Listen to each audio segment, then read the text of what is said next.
Hola queridos amigos, nuevamente con ustedes, su doctor Maximiliano, el médico que trabajaba en los Andes, la Amazonía, Galápagos y todas estas zonas del Ecuador, especialmente en áreas protegidas, en momentos críticos e inclusive, como les he dicho siempre, en la Federación de Rusia cuando recién empezaba, del 2000, 1992 a 1997. Pero hoy día les voy a hablar acerca de lo que he podido aprender y vivir entre el 27 de junio de este mes hasta el 2 de julio de este mes.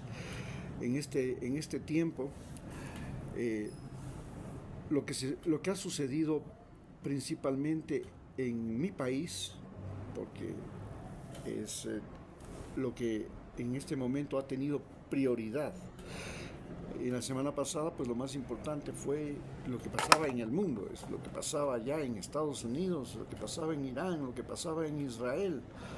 Era lo que prácticamente me causaba y me llamaba más la atención y le llamaba más la atención a todos los ecuatorianos. Pero en este momento el centro de nuestra atención se encuentra centrado en el país, en el Ecuador, en el gobierno de Daniel Noboa, porque este gobierno de Daniel Noboa nos ha llevado a porque estamos viviendo dentro de Ecuador una verdadera guerra civil.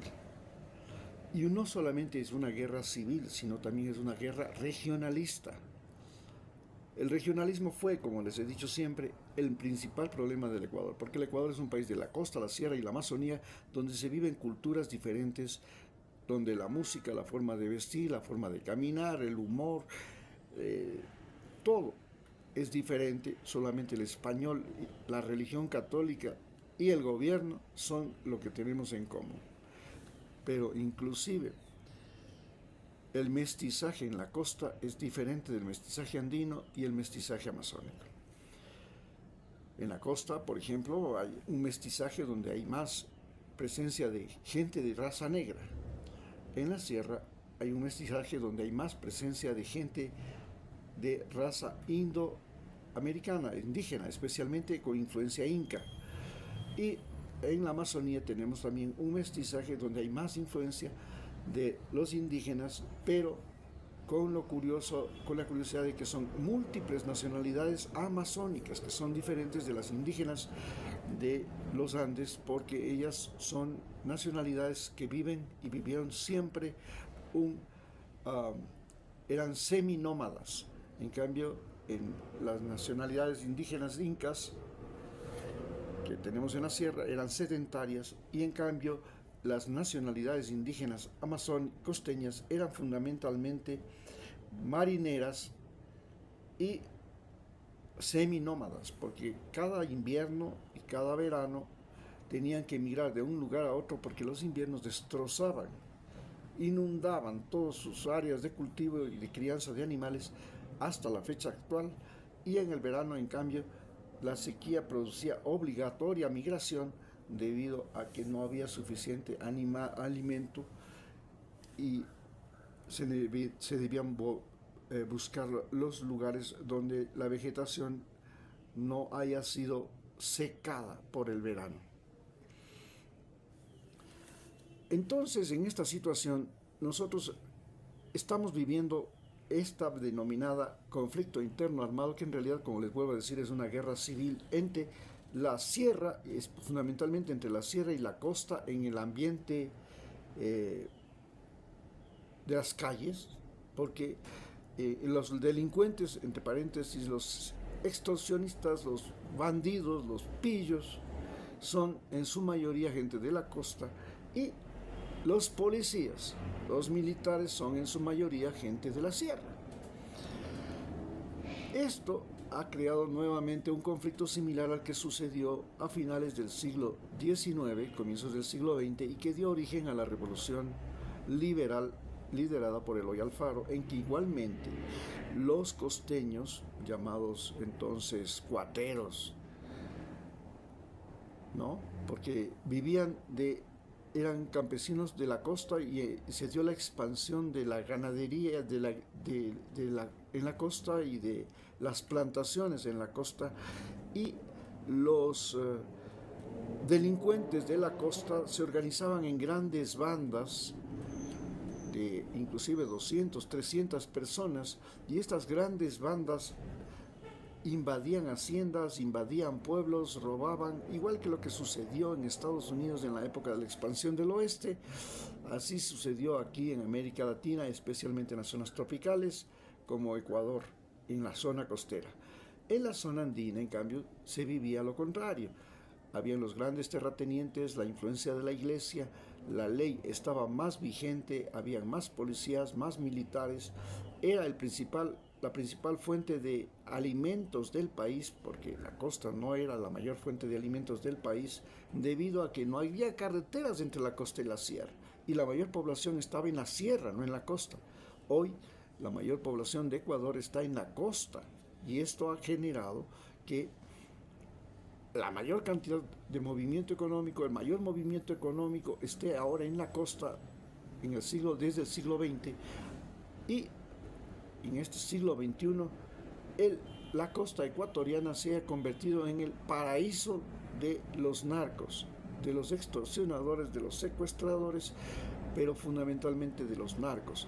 Y estos narcos no son solamente ecuatorianos, son narcos mexicanos, narcos colombianos, narcos europeos, albaneses y italianos, que se disputan metro a metro el territorio ecuatoriano, playa a playa, el territorio ecuatoriano, porque su trabajo fundamental es tratar de llevar cocaína a Europa para las mafias europeas, como la mafia albanesa, y llevar cocaína a los Estados Unidos por las mafias mexicanas y colombianas. Pero como es mucho más rentable vender cocaína en Europa, porque ni siquiera hay que pagar el transporte, simplemente se contaminan los barcos que llevan banano y otros productos de Ecuador a Europa,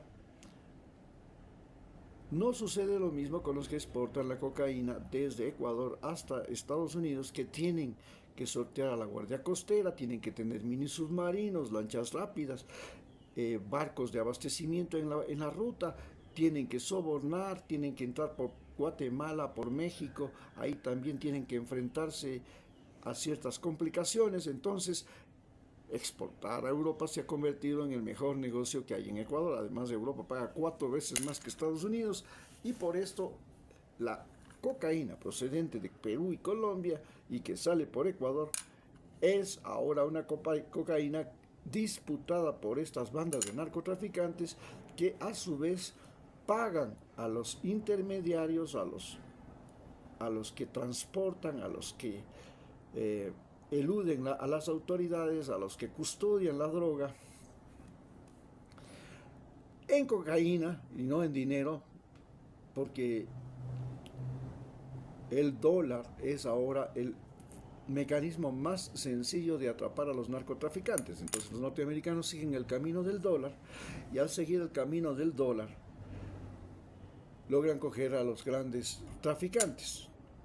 Y para evitar eso, entonces los narcotraficantes pagan a la gente, a los intermediarios, a los transportistas, en cocaína misma. Esto obliga a los a los que hacen el trabajo para los carteles a vender esa cocaína. Y resulta que en un país donde hay desempleo, donde hay hambre, la cocaína se ha convertido en el sustituto de la leche en los barrios pobres, porque quita el hambre más fácilmente, los envalentona, los hace arriesgados, les levanta el espíritu, se podría decir.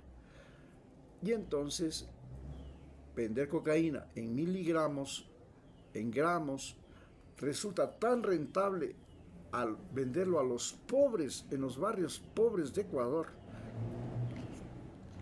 que vender en Estados Unidos. En Estados Unidos, un kilo de cocaína vale $10,000, y el mismo kilo en Ecuador vale $10,000 vendido en gramos.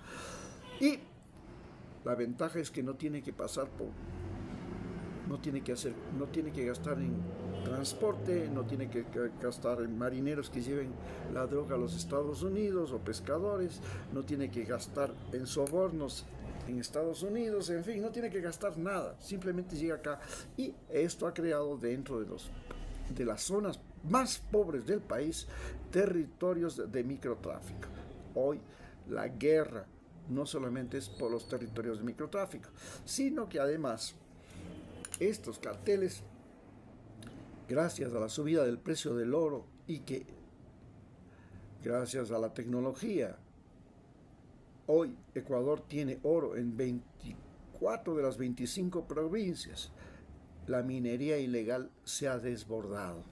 Entonces los microtraficantes y los traficantes de droga ya no solamente que tienen el problema de convertir el pago que les dan en dólares, o sea, lavar los dólares que les pagan en Europa y en Estados Unidos, en Ecuador. Y la mejor forma de lavar los dólares en Ecuador es mediante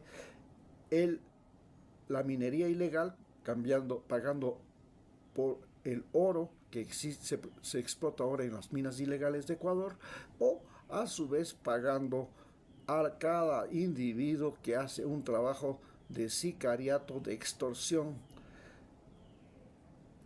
Pues ¿y por qué? Porque los mismos narcotraficantes traen armas acá y las armas se convierten en el principal instrumento de los sicarios y de los extorsionadores que se aprovechan de eso para hacer de las suyas en todo el país. Así es como los mismos narcos que llevan cocaína van trayendo armas, y los mismos narcos que se llevan que traen los dólares, que vienen a lavar dólares en Ecuador, vienen a lavar los dólares no solamente comprando el oro, también vienen a lavar los dólares prestando a la población dinero, los famosos gota a gota, y luego obligándoles a pagar mediante secuestros, mediante destrucción de sus negocios, porque es la forma como ellos tienen de recuperar el dinero, puesto que el dinero que prestan, lo prestan sin ningún papel, sin ninguna garantía, sino la única garantía que existe es la vida misma del que recibe el dinero, o el negocio del que recibe el dinero. Entonces, si es que ese negocio no funciona, o si el individuo no les paga, simplemente van y lo matan, lo secuestran. Esta es la razón de la gran ola de secuestros que vive el Ecuador, y que hemos llegado en esta semana del 25 al 7 de noviembre, del 25 de julio al 7 de julio, a verlo como presencia total, frecuente y constante en los medios de comunicación, a tal punto que no podemos ver televisión sin que pasemos por el noticiero, y en el noticiero lo único que hagamos es sentir lo que es esta paranoia, esta locura de vivir la violencia en Ecuador. Una violencia que no está solamente en las calles, es una violencia que está en los medios de comunicación, está en la internet. Cada día sabemos, presenciamos lo que está pasando cerca del barrio, a la vuelta de la esquina, y esto nos aterroriza. Estamos viviendo lo que se podría llamar el terrorismo estatal, el terrorismo de esta guerra al narcotráfico. Pero dentro del punto de vista de la vida familiar, tenemos otro problema, que este gobierno, los municipios, para financiar la guerra, nos han aumentado los impuestos, comenzando por el IVA, que pasó del 12 al 15%. Y ahora nos comienzan a cobrar impuestos por todo. Y nos llegan y nos abordan y nos persiguen y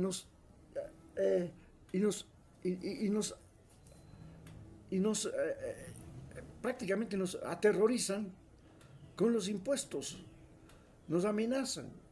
Entonces, por ejemplo, la gente que vivimos aquí en la Mariscal, en Quito, tenemos el problema de cómo vamos a pagar impuestos si nuestras propiedades se han devaluado, pero nos quieren comprar impuestos como que a las propiedades no les ha pasado nada. Y se han devaluado porque no se puede rentar, no se puede hospedar a los turistas en los hoteles de la Mariscal, que tiene la mayor cantidad de habitaciones de todo el Ecuador. No se puede arrendar. ¿Por qué? Porque no hay turistas. Pues, ¿y por qué no hay turistas? Porque claro, el Ecuador es ahora el país más temible de Sudamérica. Entonces nos llega turistas, y si no llega turistas nos llega dólares. Y entonces ¿a quién tenemos que arrendar?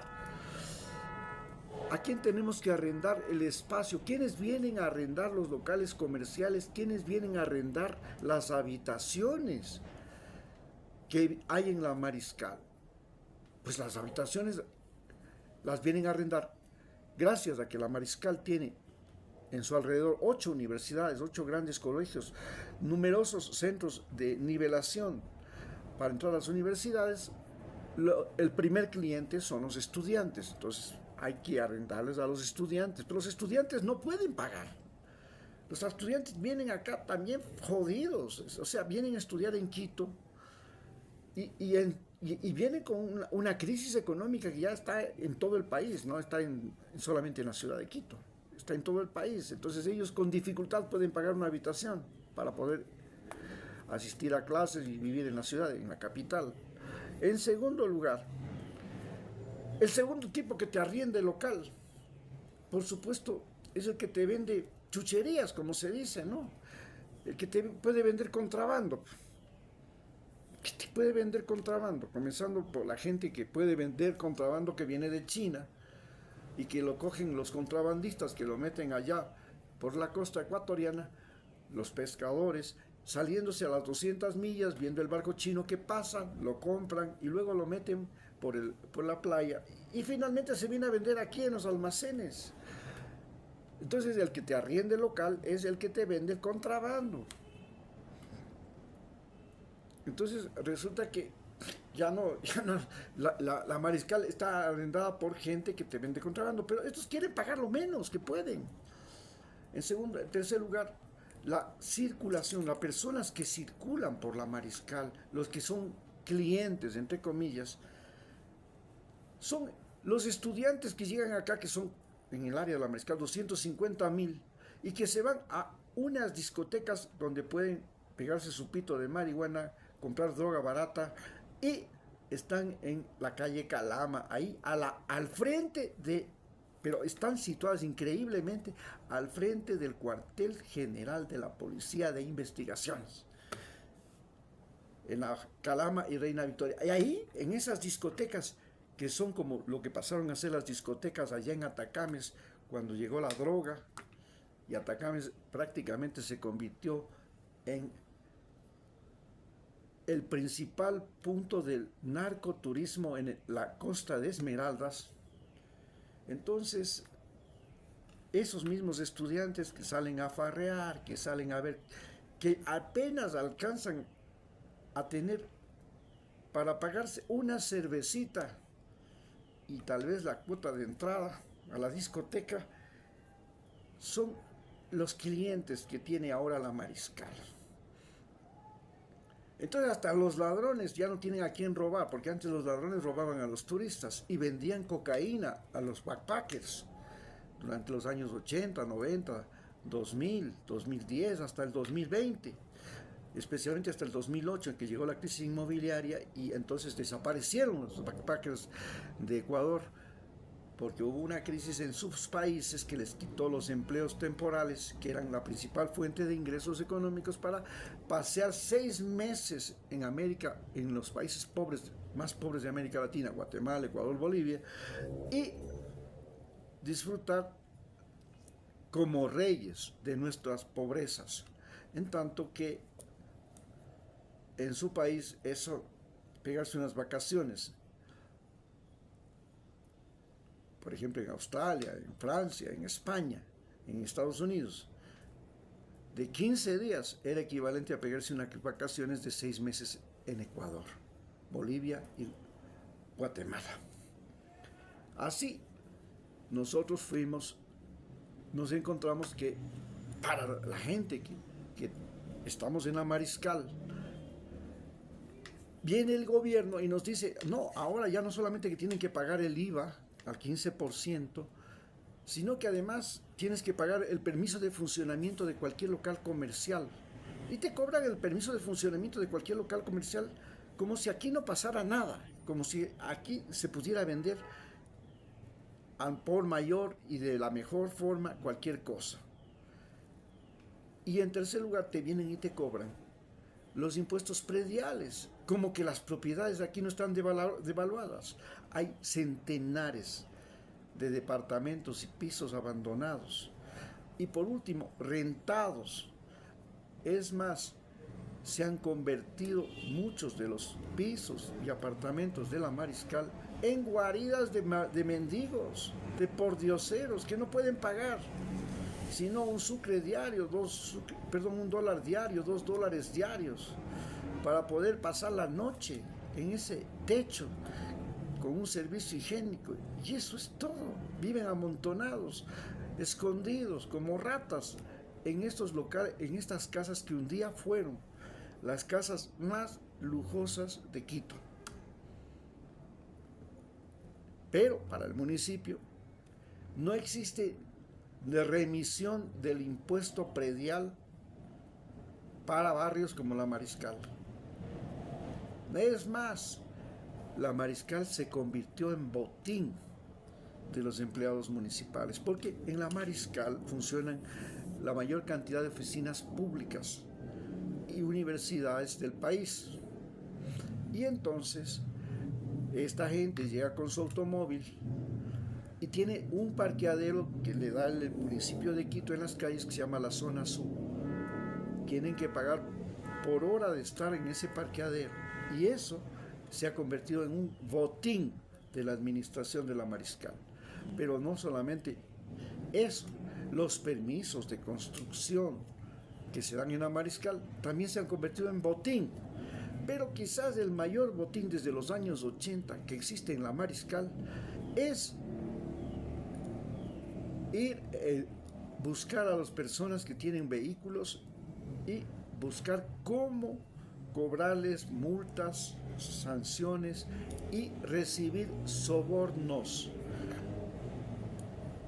Porque los propietarios de vehículos o les falta la licencia o no tienen la matrícula o el foco está dañado o se chocaron o se rozaron o cualquier cosa.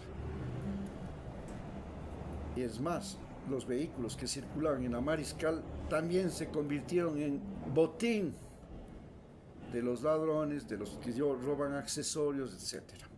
Así es como nosotros los que vivimos en la Mariscal estamos enfrentando este gran problema y por supuesto tenemos otro problema adicional, que para poder reactivar, rehabilitar los locales comerciales que tenemos, los locales de arrendamiento, lo que sea, aquí en la Mariscal tenemos que contratar trabajadores, albañiles, pero en Quito se ha producido una cosa extraordinaria que no sucede en ningún otro país y en ningún otro lugar del Ecuador. El albañil se ha convertido en el individuo más caro, más soberbio y más pretencioso de todos. No puede usted contratarle a un albañil por horas, por día, tiene que contratarle por obra. Y cuando llega él a hacer la evaluación de la obra, él pone en consideración 3 elementos fundamentales. Primero, el tiempo que va a demorar en hacer eso. Segundo, si él va a necesitar o no va a necesitar un ayudante. Tercero, qué materiales él va a pedir, porque de los materiales que va a pedir para la reparación, un buen porcentaje de esos materiales él los va a robar. Es increíble que aquí hay barrios en Puengasí, en la loma de Puengasí, de albañiles que han construido su casa gracias a los robos que han hecho en las construcciones que hacen. Roban cemento, roban varillas, roban puertas, roban lo que sea. de pedacito en pedacito. Entonces, el individuo que contrata a un albañil, no solamente que tiene que pagarle lo que él quiere, sino que además tiene que prácticamente someterse al mal uso de los materiales o, lo que es peor, al robo de los materiales. Esta es una cosa que no sucede en el resto del país. Es una psicosis en Quito. Recordemos que el personaje más famoso de la ciudad de Quito se llama el Águila Quiteña. Y el Águila Quiteña era un ladrón que andaba en los buses y las calles de Quito robando billeteras y que nadie se daba cuenta. Esto de que en Quito el robo es parte de la cultura de la ciudad es algo que nadie puede evitar. Aquí nomás en la esquina, un chino puso un restaurante y con asombro me decía, él vino de Hong Kong,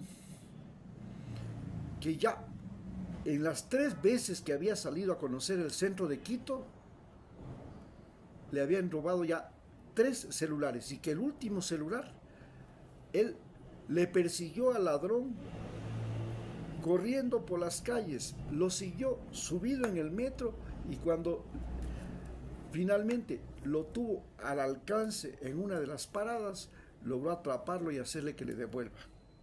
A ese punto hemos llegado aquí en Quito. Entonces, podemos decir que esta crisis creada por la pandemia, esta crisis creada por el conflicto interno armado, esta crisis económica que está viviendo el país realmente nos ha afectado de manera brutal a los ecuatorianos. Muchas gracias.